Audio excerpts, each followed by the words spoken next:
Okay, and then I got a question specifically for our Boast guys. How do provincial programs interact with federal shred? I think we alluded to this throughout, but Carlos, maybe talk to us a little bit about just what's on offer at the provincial level and how that plays with.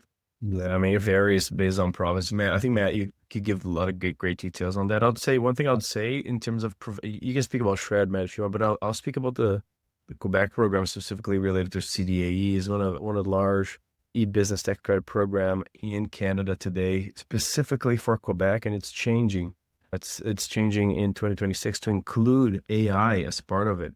So companies that are in Quebec, corporate in Quebec, and have businesses there, if you have 6 or more employees, you can leverage some of that work that you've done in terms of R&D, in terms of e-business. There's another layer of incentive you can get there from CDAE, and that can be complementary to Shred. Like you can have a group of employees applying for Shred and a group of employees applying for the CDAE incentive. So highly lucrative, 500 million every year the government tries to give out.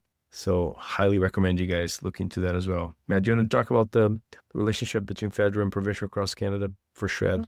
Maybe the first thing I'll point out is that most provincial programs will switch over to being non-refundable, just like the federal program, if you're non-CCPC status or in the future CPC status.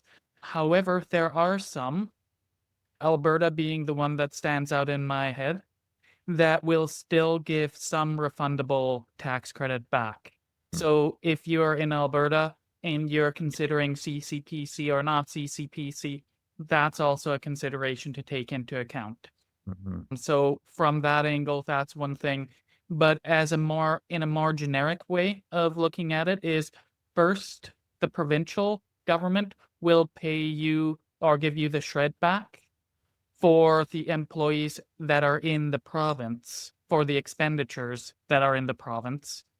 And then that will be taken out of your expenditures for the federal level. And then the federal will give you the 35% back on what's left over of the expenditures. So I hope that that makes sense, but basically it goes provincial first and then federal. And on the provincial, you want to look to have as many employees within the same province as you have your office as where you're paying taxes.